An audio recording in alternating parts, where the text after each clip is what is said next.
Alright, magandang umaga mga kapatid, Luzon, Visayas, Mindanao.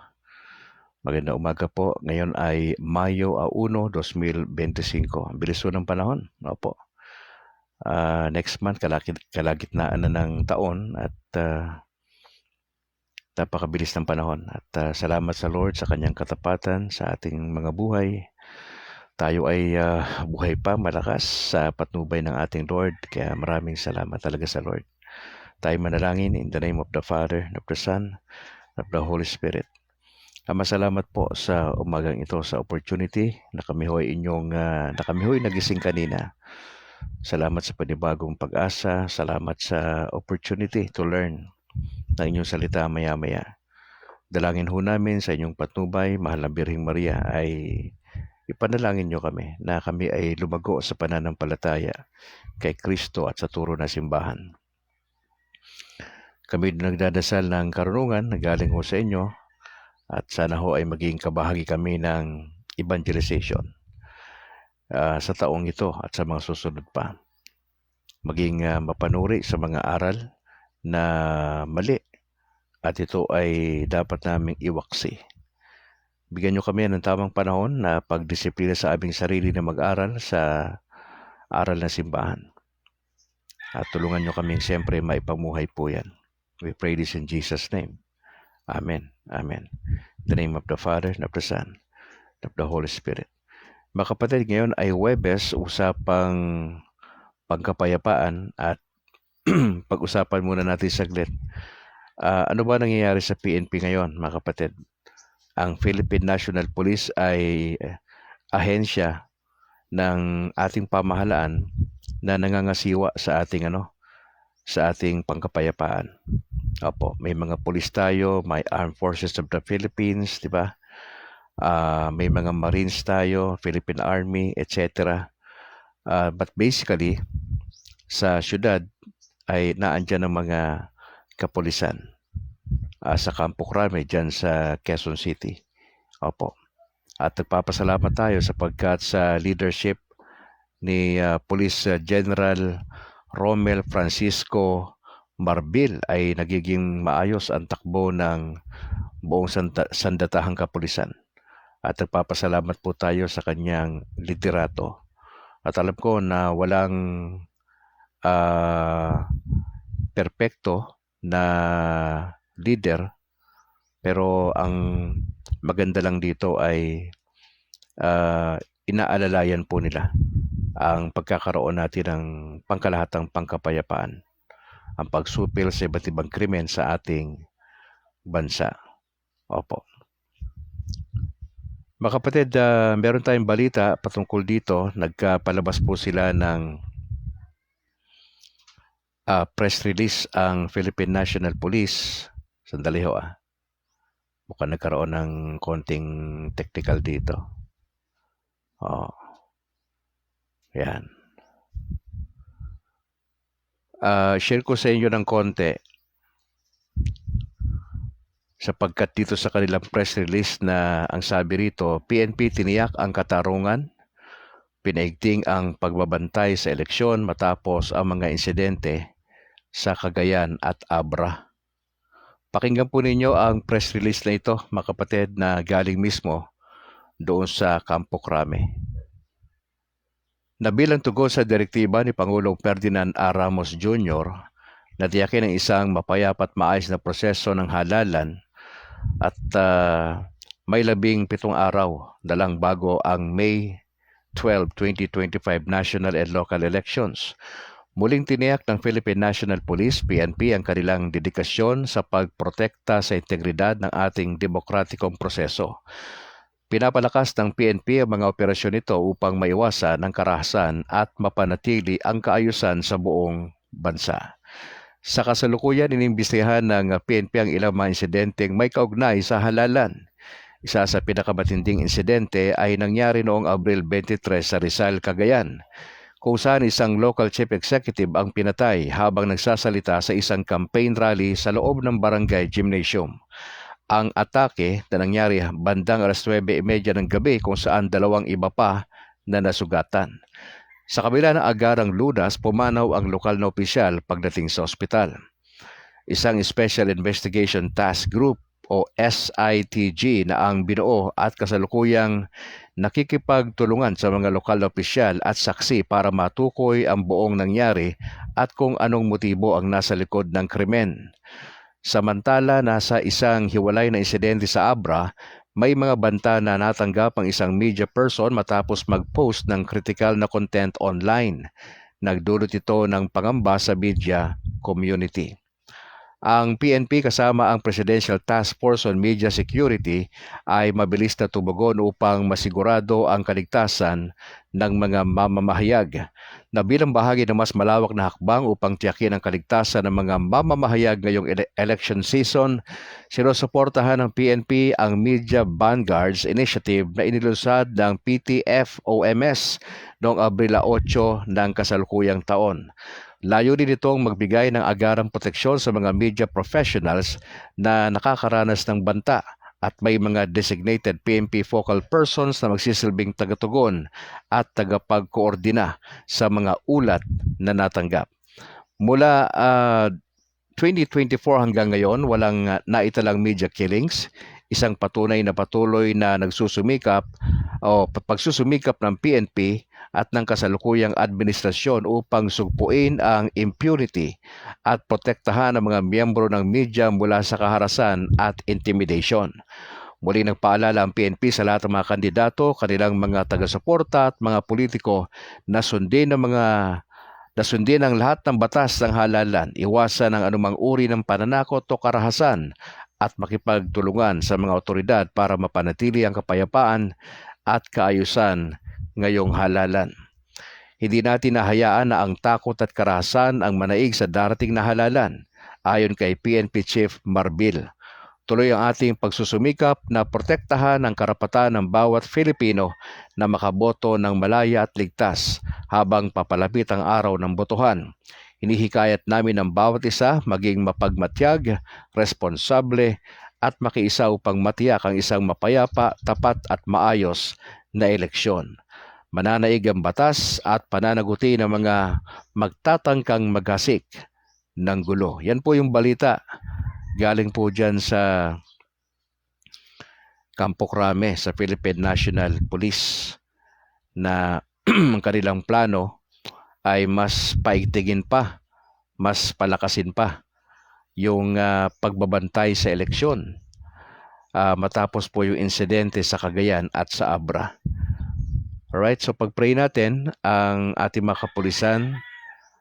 Hanggang ngayon ay nagsusumikap sila sa iba't ibang mga hotspots sa Pilipinas na kapag eleksyon ay sobrang gulo. Opo, panalangin natin na mabawasan na po itong mga pagpatay na ito. Mantakin mo habang nangangampanya, pinatay.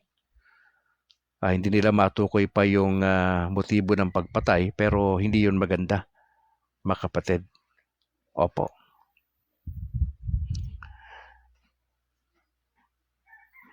Mga kapatid, ang ano pa bang ano natin? Ito po yung pangkapayapaan na ating pinag-uusapan ngayon. Alright, sa update lang tayo ng konti sa halalan.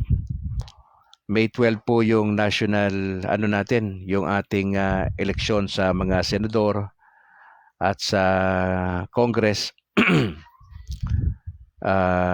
Kasabay po yan dito sa local elections natin sa mga mayors, vice mayors, gobernador, vice gov, okay lahat po yan. Magaganap po yan simultaneous sa Mayo 12. Mga kapatid, update tayo sa sa halalan. Ayon po sa balita, mas gustong iboto ng mga mamamayan. Ayon po sa survey na ipinalabas ng Social Weather Stations, SWS, na nirelease nito kahapon,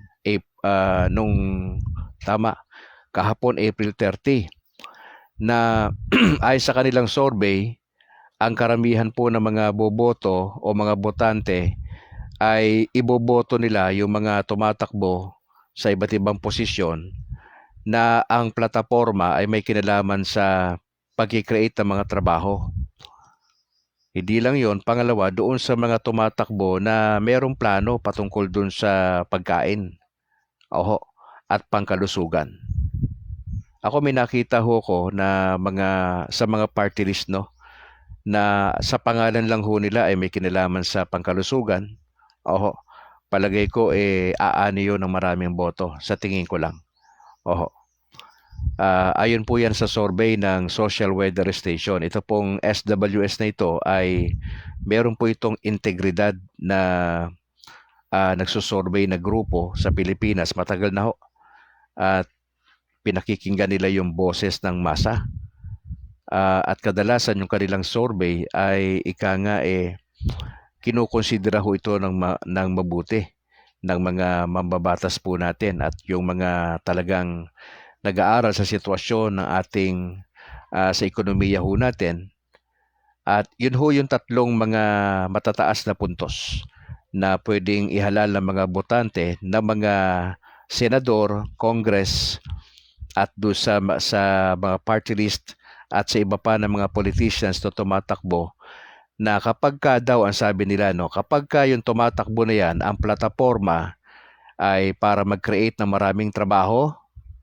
Pangalawa, yung tinitiyak nito na meron tayong pagkain sa bansa. At pangatlo, may kinalaman sa pangkalusugan. Malamang at malamang, yun ang iboboto nila.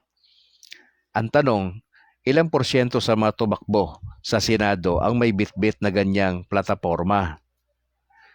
Ilan doon sa mga tumatakbo sa party list na merong plataforma na tatlo? Job creation, food security, saka yung healthcare system. Kaya nga suggestion ni Brad Calig sa inyo, bago kayo bumoto ng partikular na senador, 12 lang kailangan natin ha. May 12 na kasi. 12 lang yung bakante at napakaraming candidates for senatorial slate. Oho. At napakadaming party list. At marami ho dyan bago na party list.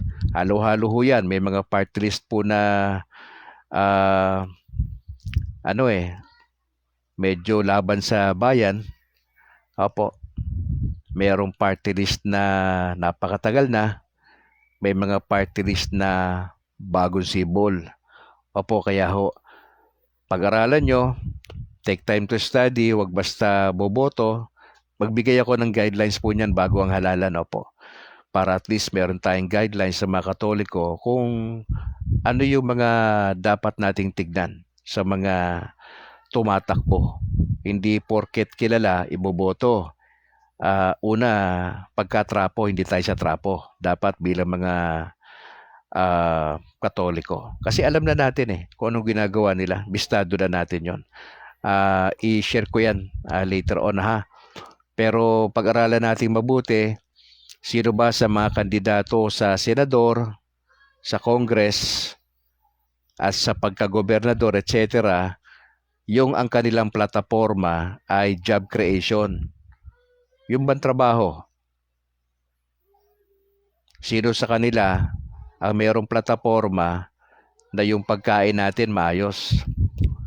Yung sinasabi nila dati na ang bigas ay 20 pesos, ang daming mamamayan yung nag-aantay nun may bali-balita tayo nasasagap na baka ata pagkatapos ng halalan na yan, mangyari. Depende ho yan. At i-verify natin yung balita na yan, kung talagang gaano katotoo yan, ha? O kaya tabayanan ho nyo yan. Yung job creation, ensuring food security, saka yung healthcare system, ayon sa survey ng social weather stations, yan yung gustong-gusto ng mga botante na iboboto na mga tumatakbo. Ha? O yan, kung ang mga manok ninyo walang ganyan, medyo malabo na iboto ng taong bayan. Ha? Yan po ay ayon sa pag-aaral na isinagawa ng Social Weather Stations o SWS nitong nakalipas na Abril 30. Yan, kahapon lang yan. Sige mga kababayan, yan lang muna tayo. Diretso tayo sa Gospel for Today. Tayo po ay nasa John chapter 3.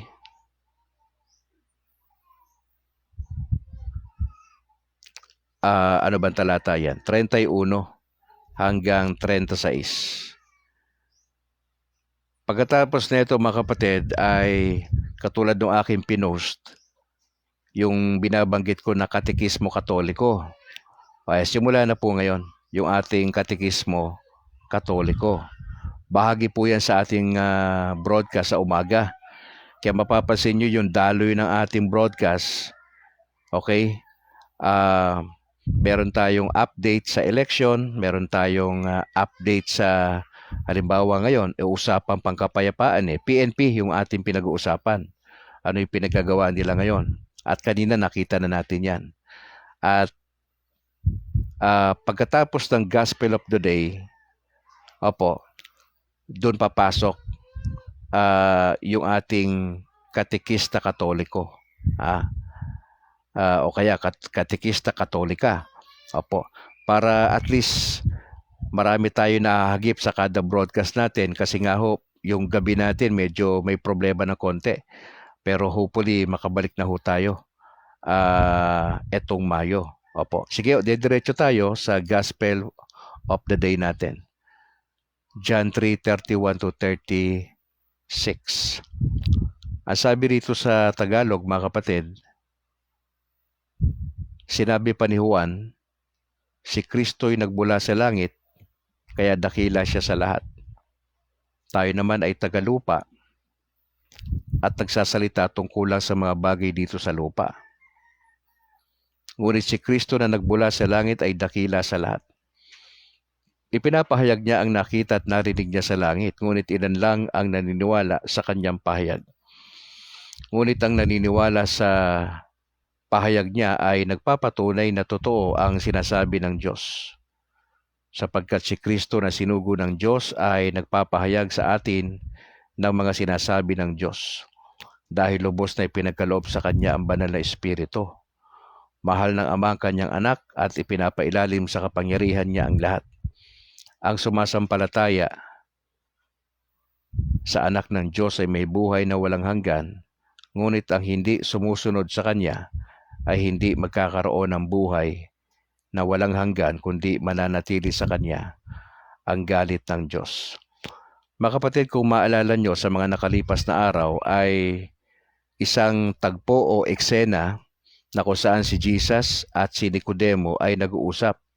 Ito yung chapter 3. Yan yung laman yan ito'y usapan ng isang master teacher. Actually, parehas na master teacher nag-usap. Pero ang lamang lang ni Jesus, siya ay galing sa Diyos, sa Ama. At si Nicodemos galing sa lupa. Yung nagturo sa kanya, tao. Yung nagturo sa Panginoong Yesus, yung kanyang Ama. Bit-bit niya yung mensahe. Wala naman nagturo kay Jesus. Isinilang lang siya, baga formal na isinilang siya para magkatawang tao sa lupa. Pinadaan kay Virgin Mary, nabuhay ng 33 taon sa lupa. 3 taon doon sa 33 years ay inilaan ng Panginoon sa kanyang pagtuturo, pangangaral at pagpapagaling.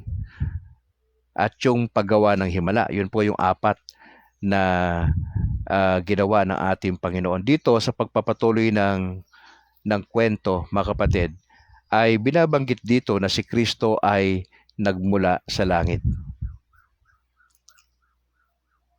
Kasama siya ng Diyos Ama, pero nagpasya ang God the Father na siya ay ipadala sa lupa, na nabanggit ko na kanina. At binabanggit na ni Juan na si Kristo ay nagmula sa langit, kaya dakila siya sa lahat. Pag sinabi nating dakila si Kristo sa lahat, hindi mo siya pwedeng ikumpara kung kani-kaninong tao. Even ikumpara si Kristo sa lahat ng mga religious leaders sa buong mundo, yung mga founders ng mga major religions, hindi mo pwede kumpara si Jesus. Lamang na lamang si Jesus. Kaya nga ang problema, hindi nila kinikilala si Jesus na Diyos. Pero ang Biblia nagsasabi na si Kristo ay tunay na tao, 100%, at siya po ay tunay na Diyos. He is a divine person. Si Jesus ay ikalawang miyembro ng Godhead. Tayo kasi Trinitarian tayong Katoliko eh. Isa lang ang Diyos. Pero ito'y nahayag sa tatlong persona. Pag sinabi nating persona, meron itong intellect at meron itong will. Iba-iba sila. Ang God the Father, iba sa God the Son, iba ang God the Son sa God the Holy Spirit. Mga kapatid, hindi pwedeng ikumpara si Jesus sa kanino man. Mga kapatid, incomparable ang ating Panginoong Jesucristo. Ipinahayag niya ang nakita at narinig niya sa langit, ngunit ilan lang ang naniniwala sa kanyang pahayag. Totoo ba ito? Opo. Kasi kung ang mga Hudyo sa panahon ni Jesus ay naniwala sa ating Panginoon na siya na yung Mesaya sa inihula sa lumang tipan, bakit kailangan nilang dakpin, i-interrogate, and eventually ipako sa krus kung sila ay kumbinsido? Now, sino ba yung mga pasimuno ng mga pagkukondina sa Panginoong Hesus? Hindi ba't yung mga taong simbahan? Hindi ba't yung mga chief priest? Yung mga Pariseo? Yung mga Sadducees? Hindi ba yung mga elders? At gumatong lang doon sa issue ng mga taga-simbahan na ito, yung mga tao na hindi naunawaan, ginatungan pa nila. 'Di ba ang sigaw nila, imbis na si Jesus ang pakawalan, na sinabi ni Pilato Barabas yung sinisigaw ng taong bayan, 'di ba? Hindi nila tinanggap si Jesus bilang Mesaya. Iba yung expectation nila sa Mesaya. Si Jesus na parito, maamo. Yung gusto nilang Mesaya, may pagkasundalo na parang umaasta na si Haring David, na ililigtas sila sa opresyon. Yun yung mindset ng mga Hudyo noong unang panahon. Hindi nila nakita yun sa Panginoong Hesus, kabaliktaran. They missed the point. Dahil po doon, dahil sa kanilang pagiging ignorante at pagkakaroon ng rebelliousness ng puso ng mga taong simbahan, ipinapako nilang Panginoon sa krus ng Kalbaryo. Akala nila tapos na yung problema kasi solved na, patay na. Patay na yung nagpapanggap para sa kanila. Para sa kanila, si Kristo nagpapanggap Hindi tunay, huwad. Pero sa dulo, nahimasmasan sila na totoo nga ito, na yung kanilang ipinapako sa krus ay legit na tagapagligtas. Ang senturyon na nagbabantay doon, yung mga nakakitang sundalo doon sa empty tomb, yung mga chief priest na nagsabi na even si Pilato, kumbinsido na walang kasalanan ang Panginoong Hesus. And yet, naghugas siya ng kamay para sinasabi niya, okay, wala ako dyan labas na ako dyan, kayo nagpapako wag niyo ako idamay dyan sa kalokohan nyo. Yun po yung ibig sabihin ng paghuhugas ng kamay ni Pilato. Para sinasabi niya, labas ako sa usapan na yan Para sa akin, wala nga akong makitang problema at kasalanan dyan Kayo lang naman ang mapilit Pues, bahala kayo, labas ako dyan. Kaya naghugas ng kamay. Hindi ba't ekspresyon natin sa Pilipinas yan pag sinabing, galing mo naman maghugas ng kamay? Ang ibig sabihin yan, umiiwas ka. Naghugas ka na ng kamay para sinasabi mo, okay, hands up ako dyan Wala akong kinalaman dyan. Yun yung sinasabi ni Pilato. Mga kapatid, kaunti lang naniwala sa ating Panginoon. Tanong ko sa iyo bilang Katoliko, ikaw rin ba? Ikaw ba naniniwala sa Panginoong Hesus? Ikaw ba ay kumbinsido bilang Katoliko na 40 years ka ng Katoliko? 30 years kang Katoliko, 20 years? Kumbinsido ka ba na yung sinasampalatayanan mo na si Jesus at ang turo ng simbahan, totoo? Kumbinsido ka ba? Kumbinsido ka ba na itong namatay sa krus ay ang tagapagligtas natin? Wala nang iba. Na sinabi pa rito sa talatang 34, sapagkat si Kristo na sinugo ng Diyos ay nagpapahayag sa atin ng mga sinasabi ng Diyos dahil lubos na ipinagkaloob sa Kanya ang banal na Espiritu. Mga kapatid, itong konsepto ng pagkilos ng God the Father sa buhay ni Jesus at sa paggalaw ng Banal na Espiritu sa buhay ng Panginoon Diyos ay totoo. Kaya itong Trinity na ito, itong katuruan ng Trinidad ay biblical. Ang Banal na Espiritu ay kumikilos sa buhay ng mga Katoliko. Kailan mo tinanggap yan? Nung ikaw ay nabinyagan bilang Katoliko. Pinatawad ka sa kasalanan, sa lahat ng original sin natin nung tayo ay napunta doon sa sakramento ng binyag, the sacrament of baptism. Doon ka ika nga na born from above. Doon sa unang hakbang na sacrament of baptism. Yun ang pinaka-entrance eh. Yun ho yung turo ng simbahan at ang Banal na Espiritu ay mas pinalakas pa nung ang isang Katoliko matapos siyang mabinyagan ay makumpirma. Tatlo ho yan eh. Yung Christian initiation, tatlo yan. Sacrament of baptism, which is the entrance. Pangalawa, the sacrament of confirmation at yung Eucharist. Sa confirmation na ginagawa ng mga bishop, mga kapatid, mas pinalalakas pa ang espiritong nasa sayo. Na ginagawa kang sundalo ng Diyos, na kung ikaw ay nakumpirma na ng bishop, sinasabi ng bishop sa'yo, tindigan mo ang pananampalataya, ang aral, ang turo ng simbahan. Magpahayag ka ng mabuting balita. Kaya hindi mo kailangan maging katekista, maging pare o maging madre para magkwento patungkol sa mabuting balita. Sapat na na ikaw ay naging bahagi ng katawan ng Panginoon sa sakramento ng binyag o baptism. Sapat na na ikaw ay nakumpirma ng bishop.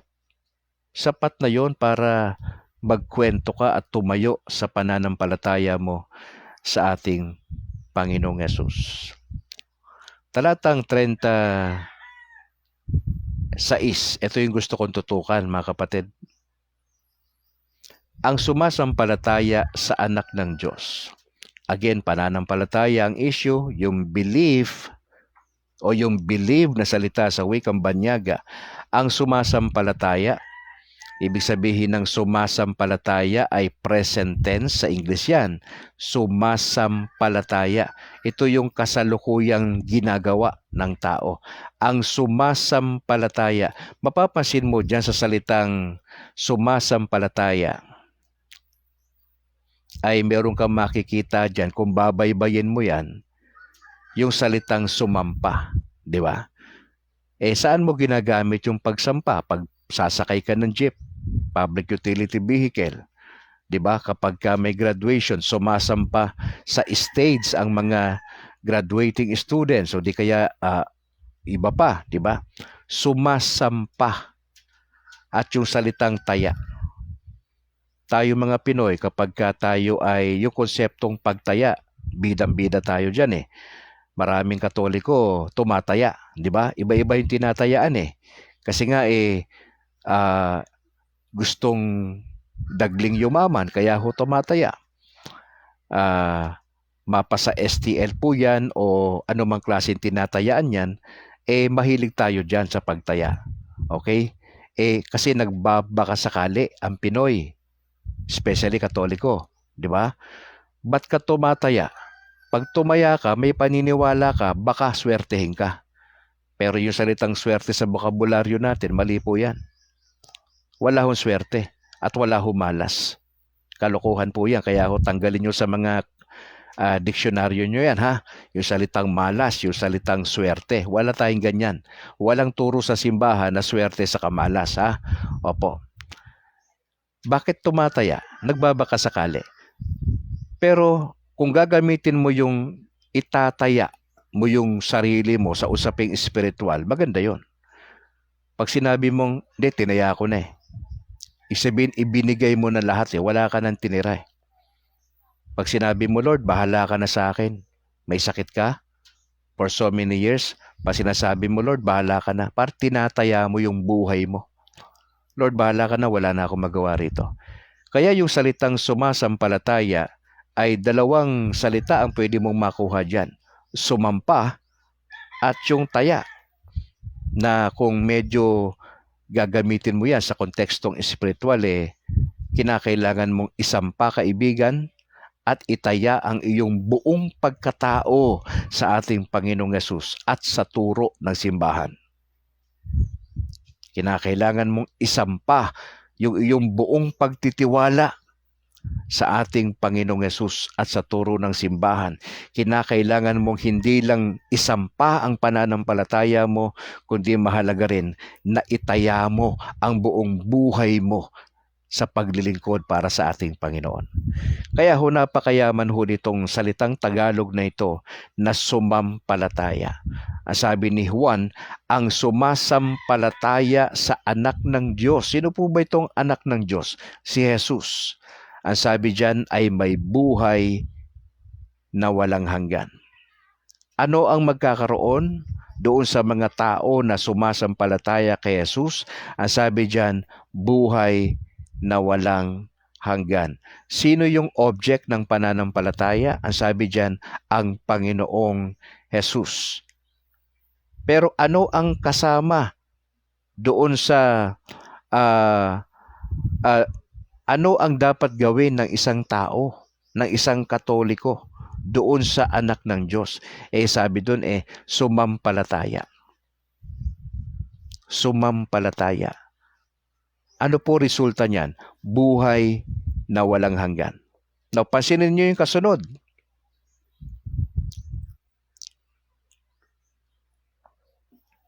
Pansinin mo yung kasunod. Ngunit ang hindi sumusunod. Now, mga kapatid, hindi lang ho pananampalataya ang importante. Marami pong simbahan, denominasyon, ang focus pananampalataya lang. Faith alone. Mali po yun. Hindi po faith alone. Wala kang mabasa sa Biblia na faith alone at saka Bible alone. Lagi mong mababasa sa Biblia, pananampalataya at pagsunod. Mga kapatid, ang sabi diyan, ngunit ang hindi sumusunod sa Kanya ay hindi magkakaroon ng buhay na walang hanggan. Now, tama ang sinasabi ni Juan na ang pananampalataya kay Jesus ay magre-resulta ng buhay na walang hanggan. Pero hindi siya tumigil doon sa pananampalataya lang kay Kristo. Nagbigay din si Juan na hindi lang pananampalataya. Binigyan niya ng stress o ng diin ang pagsunod. Ang sabi ng talata, ngunit ang hindi sumusunod kanino?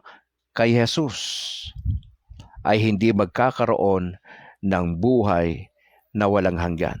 Kaya inseparable, magkasama ang pananampalataya at ang pagsunod sa ating Panginoong Yesus. Ano po ang resulta ng hindi pagsunod? Hindi magkakaroon ng buhay na walang hanggan. Kaya yung mga kaibigan natin na naniniwala sa faith alone lang, delikado kayo. Hindi yan ang turo na salita ng Diyos. Hindi pananampalataya lang. Ang sinasabi ng Biblia, pananampalataya sa Panginoon, correct. Pero may karugtong. Ano, Brad Calix, yung karugtong? Pagsunod kay Jesus. Ano naman kung sumampalataya ka sa Panginoong Yesus?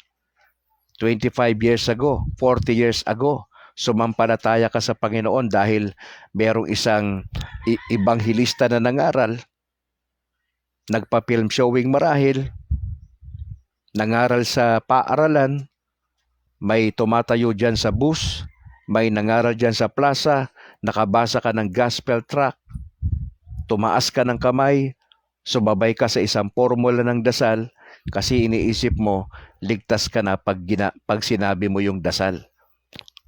Yung magic word na tinatanggap kita Jesus sa aking puso bilang Panginoon at tagapagligtas. Wala kang mabasang ganyan sa Biblia.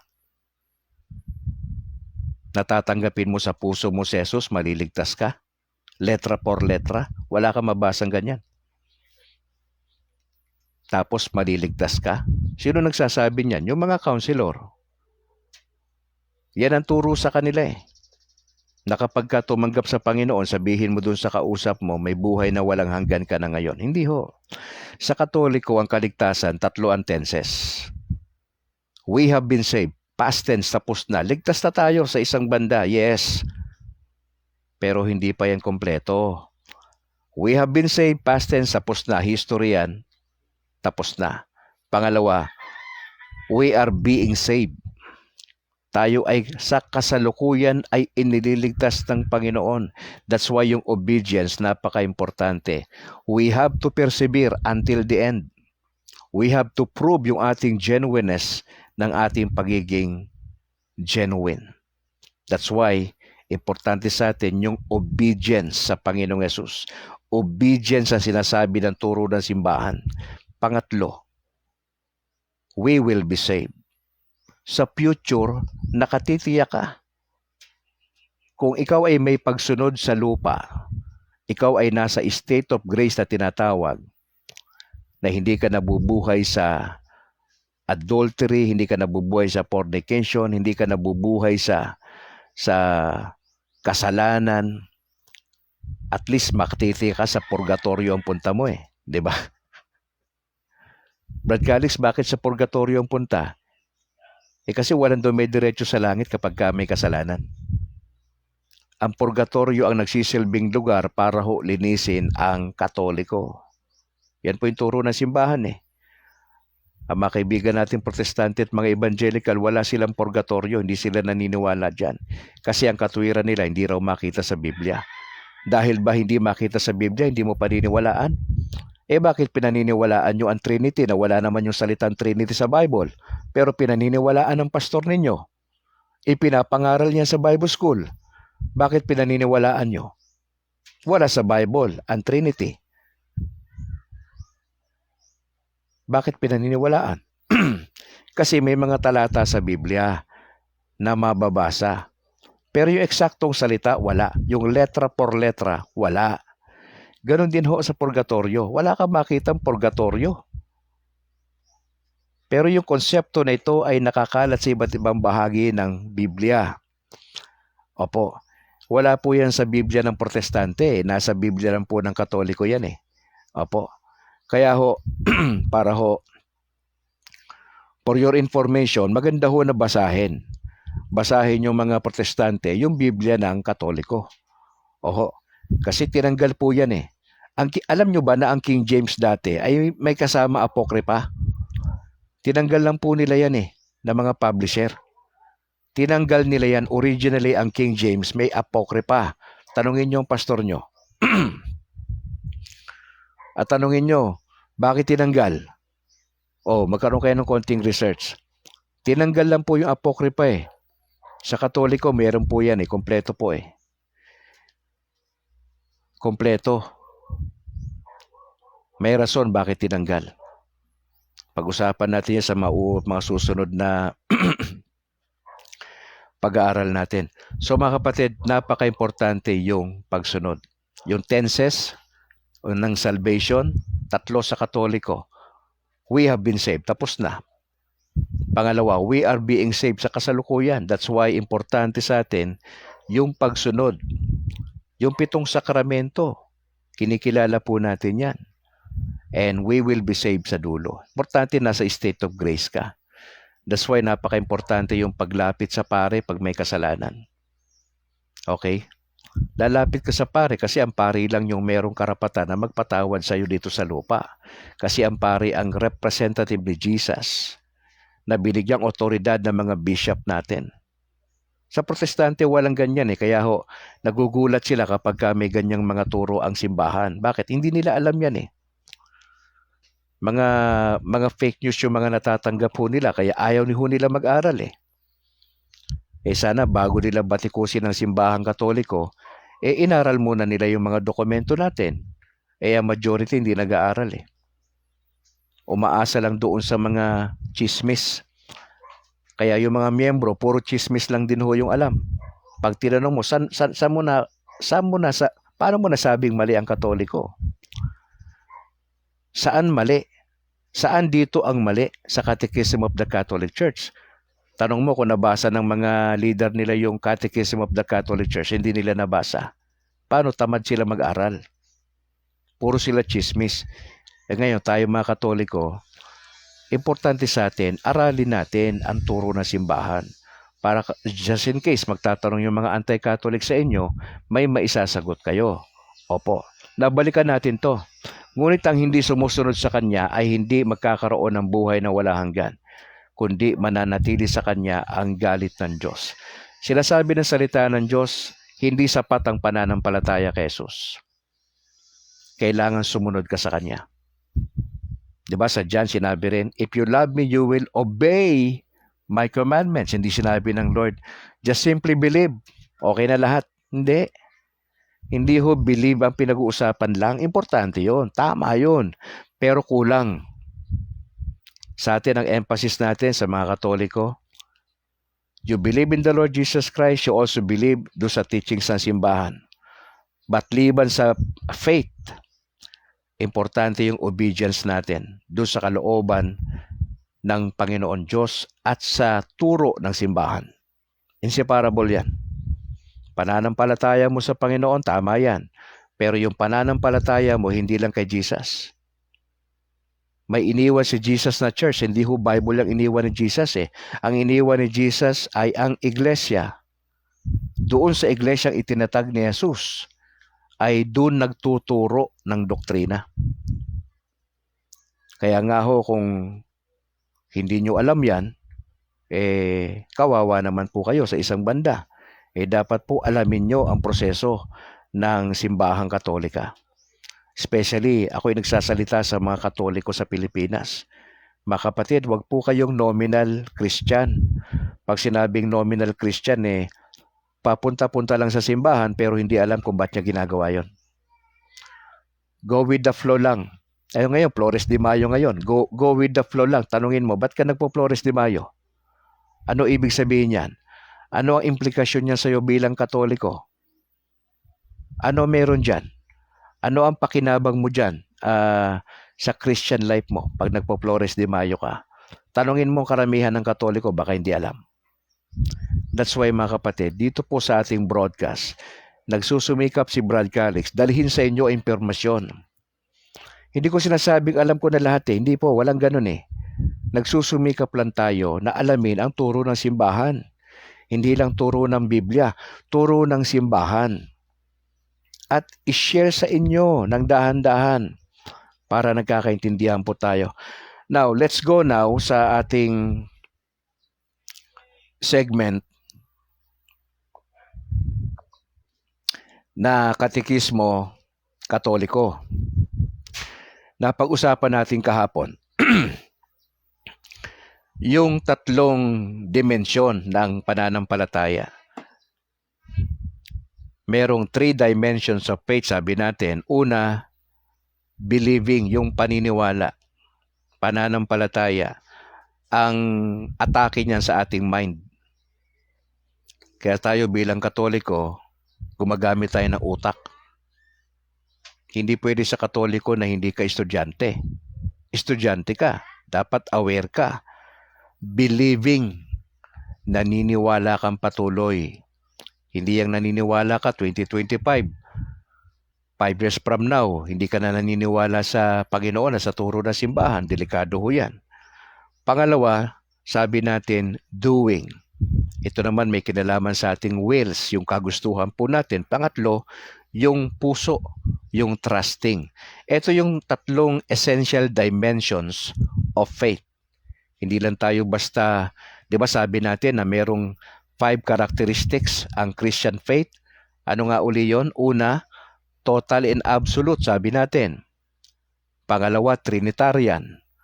Pangatlo, loving, maturing, and missionary. Pang-apat, informed and communitarian. Ikalima, inculturated. Yan po yung 5 characteristics of Christian faith bilang Katoliko. Ngayon, pinag-usapan natin kahapon na merong 3 essential dimensions of faith. Sabi natin, yung believing, yung doing pangalawa, at yung trusting. o, o worshiping.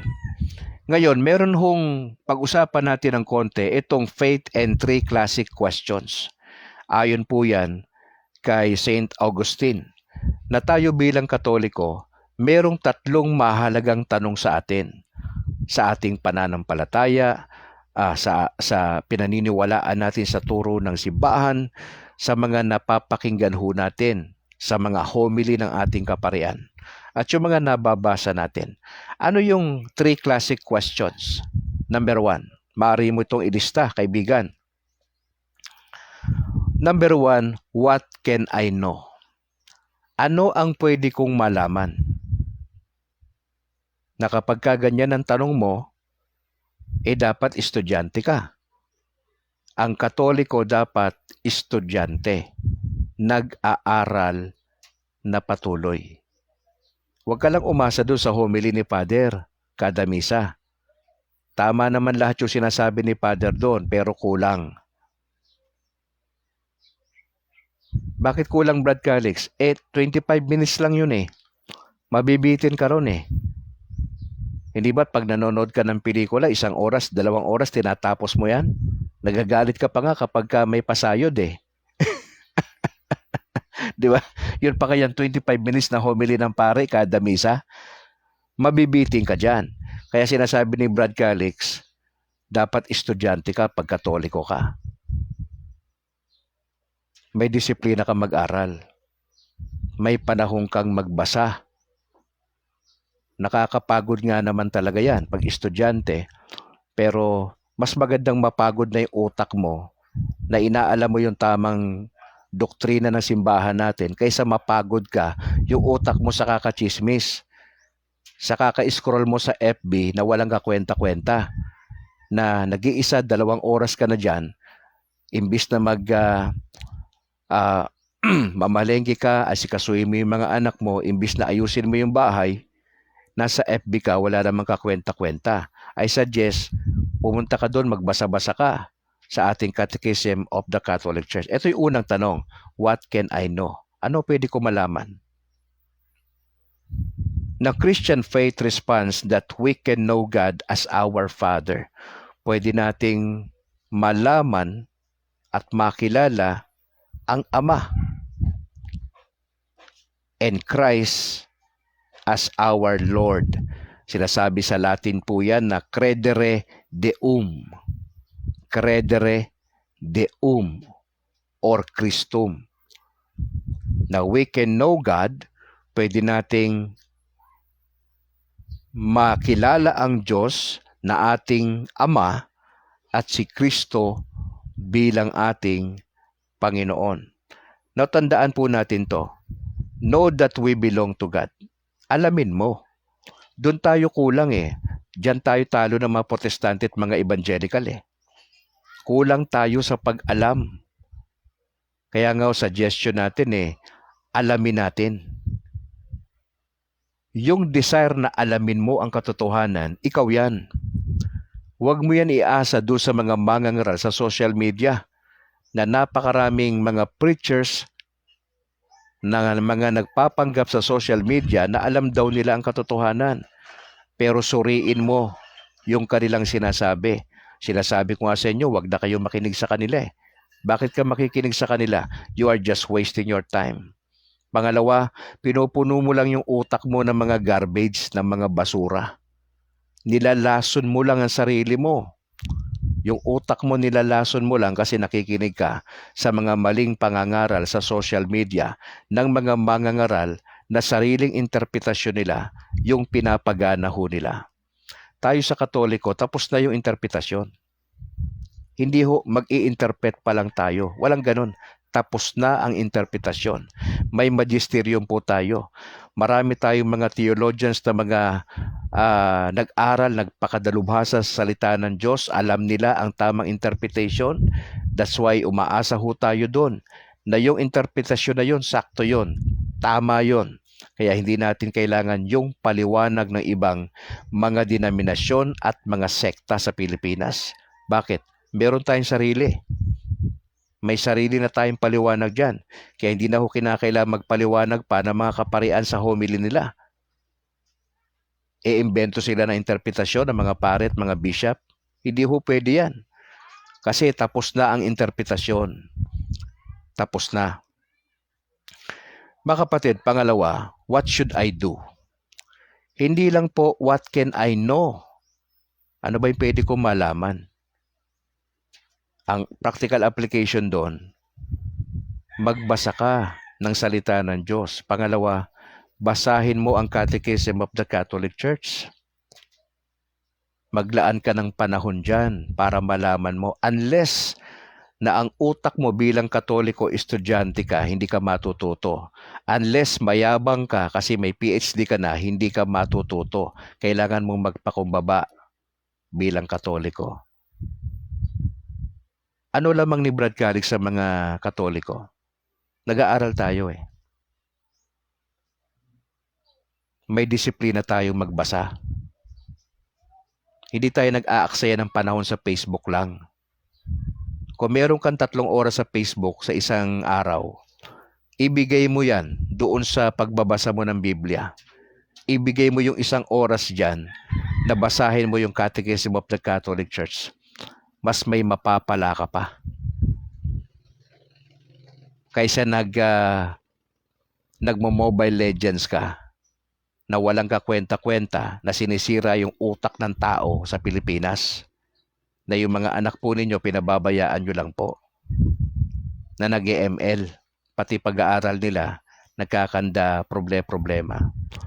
Mga kapatid, what should I do? Ano gagawin ko? Obedience ito eh. Nalaman mo na, ito pala turo ng simbahan. Hindi ho tapos doon. Alam ko na to, Brad Calix. Nabasa ko na from cover to cover yung Catechism of the Catholic Church. Good for you, Brad, sis. Pero hindi pa ho natapos dyan sa basa. Nabasa nga ho ninyo, pero naintindihan ho ba ninyo? Isang bahagi yung nabasa mo. Ibang usapan yung inunawa mo. Ayaw na nating unawain, nabasa lang natin eh. Tanungin kita, ano pagkaunawa mo sa nabasa mo? Nag-sink in ba sa utak natin yon? Maraming Katoliko ayaw na yung pigaan ng utak eh.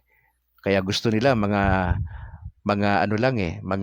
mabilisan eh. Homily lang ni Father, kontento na sila doon. Dapat kayo makontento ron. Pero bitin nga kayo doon eh, kasi 25 minutes lang yon. Ang challenge ko sa inyo, mag-aral pag nasa bahay kayo. May disiplina kayong magbasa. At inuunawa nyo ng maayos.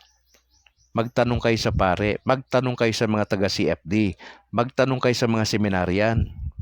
Huwag kayo magtanong kung kani-kanino. Malilito lang kayo. At wala sa kanila yung sagot. Ang sagot nasa atin mismo.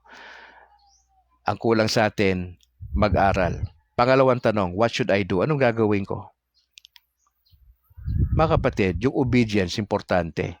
Ang sabi sa Bible, 1 John 2:3, ang sabi ni Lord, keep my commandments. Pag sinabing keep, hindi itatago. Ang ibig sabihin niyan, you obey. Diyan tayo kulang. Mga Katoliko na tamad magbasa ng Biblia, tamad mag-usisa ng katekismo. Iba nga, tamad pa dumalo sa misa eh. Tapos pagdating dito sa obedience, mas matindi problema. Tandaan nyo to, pag tamad ho kayo, alamin ang katotohanan, wala kayong susundan. Kasi ang pinaka-base niyan, mga kapatid, yung alam mo eh. Ano ba yung alam mo? Yung nalalaman mo, nakabase yan dun sa nabasa mo. Yung natutunan mo sa iba, yung karanasan mo, diyan yan dito sa mind. Po sabi natin, teka, kulang yan eh. Dapat may doing. May doing part. What should I do? Diyan tayo kulang. Marami ka nang alam siguro sa catechism. Check. Pagdating sa doing part, what should I do? Doon tayo may problema. What should I do? Mga kapatid, itong love in deed and truth, importante ho ito. Sa 1 John 3:18. Etong what should I do? Now, this demands acting on the credibility of God's teachings in Christ as true and dependable. Sa madaling salita, ang turo ng simbahang Katolika, tama. Na kung tama ang turo ng simbahang Katolika, dapat mong alamin ang turo na yan para ma-appreciate mo at malaman mo na tama nga yung turo ng simbahan. Dapat may pagkilos on your part bilang Katoliko. Alamin mo. Kasi pag hindi mo alam, hindi pwede. O pwede ba naman yun na tatanungin ka sa wala ka maisagot? Hindi naman pwede yan. Pagdating kay Mama Mary, ang akusasyon sa atin sinasamba daw natin si Mama Mary. Ano sagot mo dyan?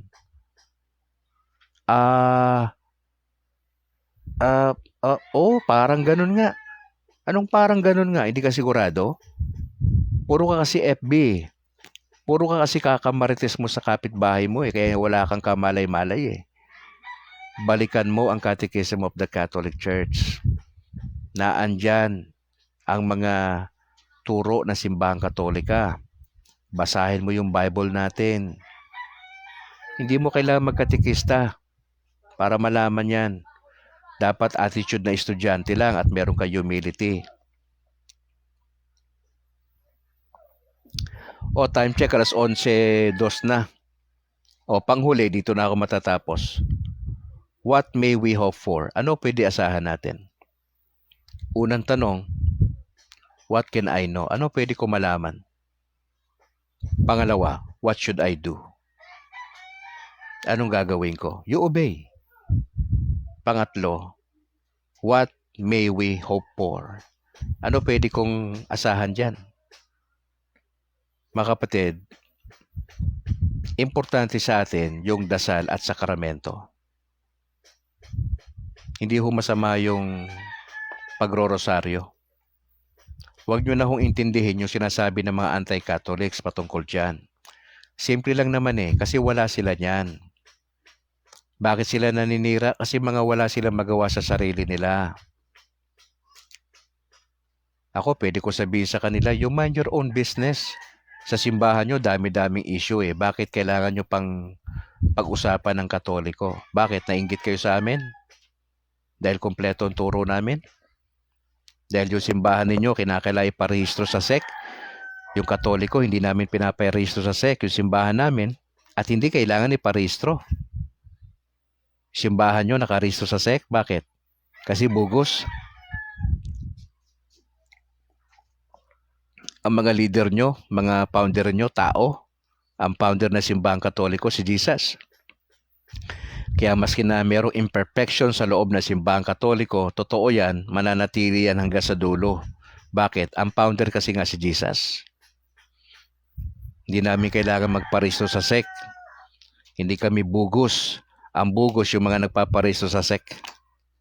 Opo, yan po yung diretso sagot ni Brad Calix sa mga anti-Catholics. Kaya be proud that you are a Catholic. Nasa tamang simbahan ka, kapatid. Opo. What may we hope for? Importante ito. Importante ang prayer tang sakramento, mga kapatid. Entrusting ourselves to Him in love. Pagkatiwala natin ang ating mga sarili sa pag-ibig. Because God is love. Mga kapatid, as I close, maganda itong pinag-uusapan natin sa Katekismo Katoliko. Nagsimula na tayo ngayon, officially, bagamat may mga nasasabi na tayo ng mga naunang broadcast natin, pero officially nagsimula ito ngayong Mayo 1, 2025, ang ating segment na Katekismo Katoliko. At bukas, Lord willing, ay pag-uusapan natin ang pananampalataya at kaligtasan. Bukas, Mayo 2, Biyernes. Alright, mga kapatid, salamat sa Panginoon dahil tayo po ay natuloy sa ating broadcast. Announcement lang, pagdasal niyo po kami dito sa Diocese ng Bacolod, ang CFD. Meron po kaming broadcast pag Sabado, Historia Sagrada, alas 8 ng umaga hanggang alas 9. Pagkalinggo naman ang Diwan nga Dalan, 1:00 hanggang alas 2 ng hapon. Diyan po sa DYAF. Katoliko ako, DYAF ang radyo ko. Sa mga nais magkaroon ng mga t-shirts na may mga merchandise po kami, punta kayo sa aming Facebook page, ang Catholic Merchandise, at napakarami ho dyan mga items na pwede nyong pagpilian. Tawag lang ho kayo sa kanilang numero na 09928550 ang Catholic page. Ang FB page pala ay ang Catholic Merchandise po. Ang proceeds niyan ay ginagamit ho namin sa pagpunta sa iba't ibang parokya sa Negros para mag-held ng recollection sa mga paaralan at sa pagtulong sa mga parokya na magkaroon sila ng Catholic Faith Defenders sa kanilang parokya. Kaya maraming salamat po sa inyo. Suportahan niyo po si Brad Calix sa ating YouTube channel na State of Grace TV. Nandyan nyo ho makikita ang lahat ng mga reflections natin from Monday to Sunday. At yung ating usapang Katolisismo, nandyan ho nakapost. Salamat kay Bro George Kiles sa kanyang labor of love. Yung aming kasal sa simbahan ni Mrs. nandyan din ho nakalagay. Yung ating public declaration, last year dyan ho nakalagay.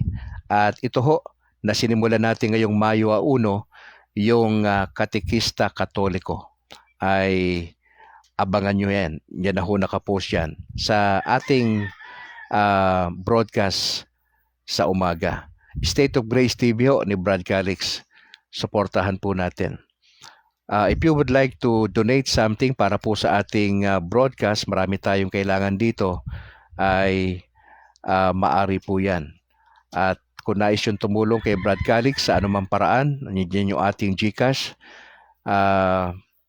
para ho makapagpatuloy tayo ng ating ginagawa. Marami tayong mga plano pa ho in the future. Announcement lang ho, by June, Lord willing, matuloy yung ating plano na magturo exclusive sa lahat ng mga Katoliko sa Pilipinas. Yung pagtuturo, kombinasyon ng philosophy, theology, saka apologetics.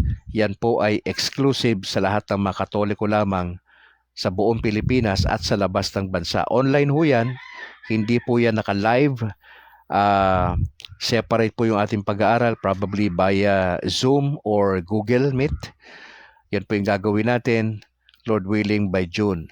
Kung kailan magsisimula yung opening ng classes, doon po natin isasabayan. Pero once a week lang ho tayo, 1 oras kalahati. Yan po ay matatapos nyo ho siguro sa loob ng 1 taon lang, kasi papaikliin lang ho natin Mga basic lang ho yung ibibigay natin sa inyo para ho hindi naman kayo masyadong mainip. Importante ho yan. Matutunan nyo lang yung kombinasyon ng philosophy, ng theology at ng apologetics. Yung apologetics, yung paano mo depensahan yung pananampalataya mo laban sa mga anti-Catholics. Opo. Sinama natin yung philosophy kasi hindi mo maipapaliwanag ang theology pag walang philosophy. Oho, yan po yung rationale dyan, ha? Kaya ito ay open sa lahat ng mga Katoliko nationwide at sa labas ng bansa. Isa lang ho si Brad Calix sa mga magtuturo. Basically, ang magtuturo natin ay mga Catholic Faith Defenders, hindi lang sa Diocese ng Bacolod, maging sa Maynila rin ho, ay nakikipag-ugnayan si Brad Calix para sa usapin po na ito. Alright, maraming salamat. Saji Manlangit, salamat for joining. Sonet Sena, salamat. Christine, salamat Christine for joining. God bless. Jermaline Hunasan, salamat po dyan sa Laguna, part ng Laguna, salamat. Ate Fe Cabaya, salamat po for joining ate. God bless po sa inyo, sa inyong pamilya.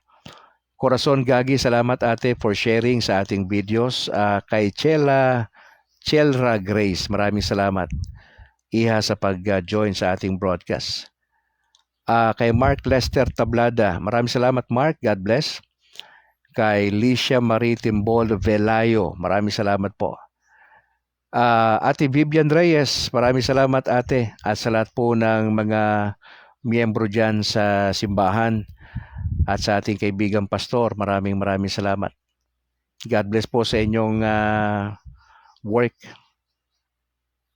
Maraming salamat Sir Bingo Bangues Villahermosa, ang ating media man. Maraming salamat Sir Bingo.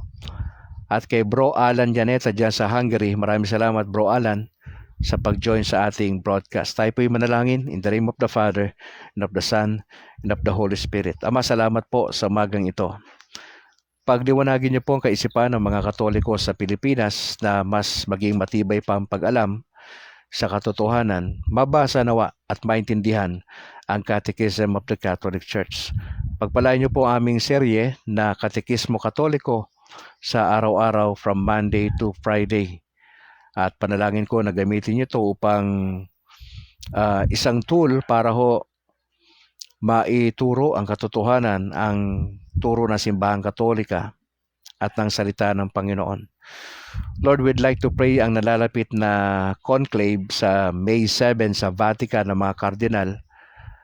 Sa electoral process na yan, sana ay magkaroon sila ng proper discernment para malaman nila kung sino ang pinili ng Banal na Espiritu at pipiliin. Bigyan niyo po ng talino't gabay ang mga kardinal na botante sa kanilang paghahalal sa susunod na Santo Papa na siyang mangunguna uli sa bilyong-bilyong Katoliko worldwide. Ang nalalapit po na halalan sa May 12, para nalangin ho namin na maging maayos ang pagboto at mabawasan na po yung pagpatay na isinasagawa sa campaign period pa rin ho ngayon. We are praying sa iba't ibang bahagi ng Pilipinas na maging maayos po yung halalan. Nagdadasal po kami ng magandang kalusugan para sa bawat isa na nasa kasama namin sa broadcast today. I pray that you would bless them. Ang trabaho po ng ilan naming mga OFWs na nandito. Maraming salamat kay Alan Janeta na nasa Hungary. I pray that you would give him the strength, blessing sa kanyang work, na hindi ho siya magkakasakit. Ganon din po si Rose Tadeo dyan sa Hong Kong na nakakasama namin sa broadcast. Ay samahan niyo po sila. Praying po kami sa inyong gabay sa lahat sa amin dito. Praying kami sa nanay ni Apple, si Ate Emily, kay Ninang. Patuloy niyo siyang bigyan ng kalakasan and encouragement sa kanyang sitwasyon. Kay Winnie Angel sa aking may bahay. At kay Ronalyn na mga kaibigan po namin. Ang inyong pagpapagaling sa kanila ay inaasahan po namin. Nagdadasal po kami sa isasagawang Flores de Mayo sa mga Katoliko ngayong buwan sa kanilang preparasyon sa mga pagtuturo sa mga kabataan. Ay pagpapala niyo po ang mga katikista. Kami po ay nagdadasal ng matagumpay na pamumuhay Kristiyano sa buong taon na ito ng 2025. Samahan niyo po kami. At kami nagdadasal sa DYAF na ito'y magtagumpay sa mga changes na isinasagawa. Kayo ho magbibigay ng mga sponsors na tutulong upang ang istasyon ay umarangkada ng maayos. Sa lahat ng mga programmers ay pagpapalaan nyo po. Nagdadasal kami ng inyong gabay ay inyong pagsusustain sa DYAF. Sa aming obispo na si Obispo Patricio Buson. Sa lahat po ng mga kaparian sa Diocese ng Bacolod, kami nagdadasal ng inyong provision, ng inyong protection. Sa nalalapit po na National Conference sa Cebu ng mga CFD, etong buwan ng Mayo ay pagpapalaan nyo rin po sa halalan po na magaganap. Panalangin po namin na magtagumpay ang lahat ng mga CFD sa mga debate na isinasagawa in public.